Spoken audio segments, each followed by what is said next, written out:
Hi everyone, welcome or welcome back, and thank you so much for coming back. I am so excited to share with you a herbal leave-in cream recipe. This cream is not just going to moisturize your hair, but it's also going to help with hair growth and with length retention. Please continue watching. On this tray, we have dry hibiscus flower, we have dry rosemary leaves, we have cloves, and we have a fenugreek powder, and we also have dry bay leaves. In my dry meal, I added half a tablespoon of cloves, a tablespoon of dry rosemary leaves, and for the hibiscus and bay leaves, I didn't have any specific measurements. I just added them. I think it's worth mentioning that I did place the hibiscus flower and the bay leaves in the sun for some time to get the crunch for easy grinding. Bring the herbs to powder by grinding, and this will help to increase the surface area for infusion. Transfer your powders into a pan or a heat-resistant container, then add your carrier butter. You can make use of a mixture of butters or your favorite or available butter. I made use of shea butter in this recipe. Next, add your fenugreek powder, and if you have fenugreek seeds, then you have to grind them along with the other herbs. I made use of a tablespoon of fenugreek powder for its richness in protein.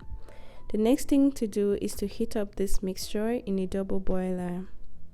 Heating them up will help to infuse the herbs into your butter.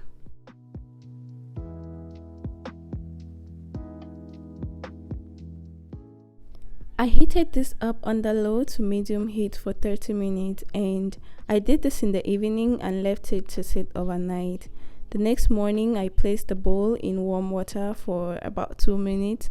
Then I went on to strain the butter.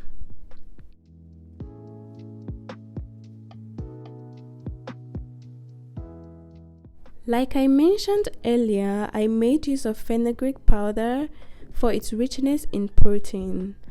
I also used cloves, rosemary, and bay leaves for their benefit in hair growth. And I made use of hibiscus flower for its ability to add shine to the hair. I had to strain this butter a second time since the first time did not give me very clean butter, as you can see here. After that, step 1 is done. The next step will be to dissolve your xanthan gum. To do this, you need lukewarm water and glycerin. Add the two together, then add your xanthan gum.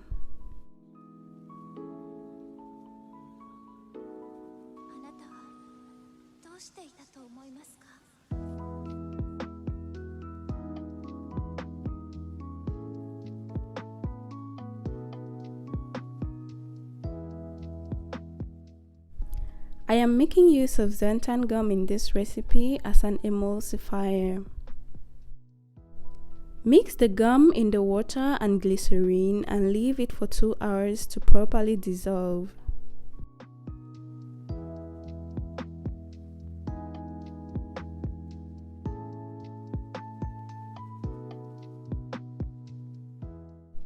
Two hours later, the gum has properly dissolved and we have a jelly consistency.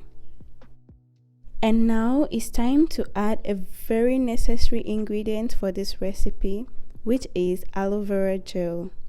But first, let me show you how I prepare my aloe vera gel. After washing and cutting the spiky edges, I cut open the leaf and I scrape the white gel with a knife. Next, I transfer it to a blender and I blend.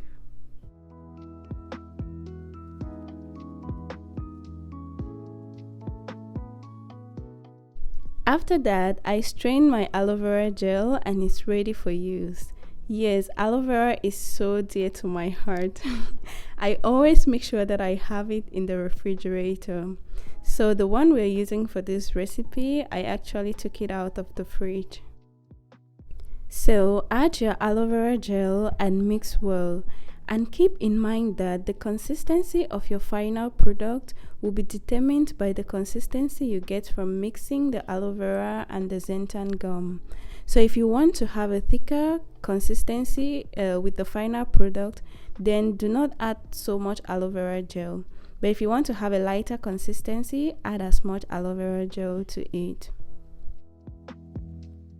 Another takeaway is that this is how you can prepare your aloe vera styling gel and store it for up to a year.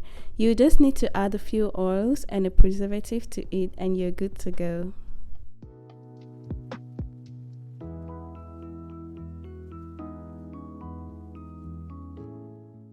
And now that all the background work has been done, it is time to combine all the ingredients together and see what we get. Gradually add your herbal butter and the, what do we call that? Aloe vera gel, and the aloe vera gel in a clean bowl. And mix them together. I didn't mix so much of this product, so a spatula will do the mixing job. Continue to add and mix, and as you do, the product will thicken up and you'll finally get to your desired consistency.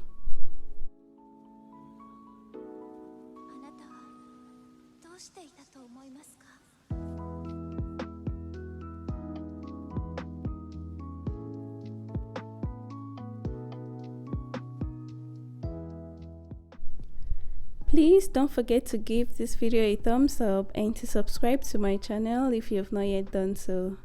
Thank you.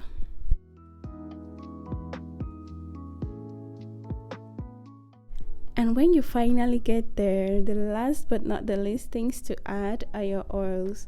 I added a tablespoon of castor oil, a tablespoon of olive oil, and a tablespoon of neem oil.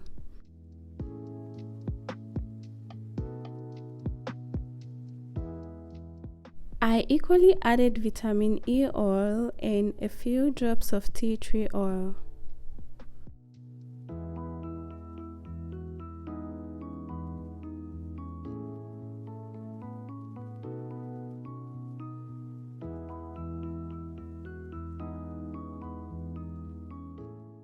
I made use of a whisk to properly combine everything together. I am not adding any preservative to this particular product, but whenever I do, I make use of potassium sorbate. I just dilute the granules in water and make sure that it has a pH of between 4.7 to 5.5. Then I add about 1% to 1.5% of my product's quantity. You can make use of any preservative, okay, but I'll be storing this product in the refrigerator and I'll be able to use it for up to 3 weeks. Just look at how silky, creamy, and jelly this product is. I particularly like the fact that aside its moisturizing abilities, it doesn't leave flakes on my hair when I use it. To apply this, I moisten my hair with a little bit of water, then I go in with the product and massage it into my hair. I also massage a little amount of it on my scalp. More so since hair grows from the scalp and this product contains ingredients that are wonderful for hair growth.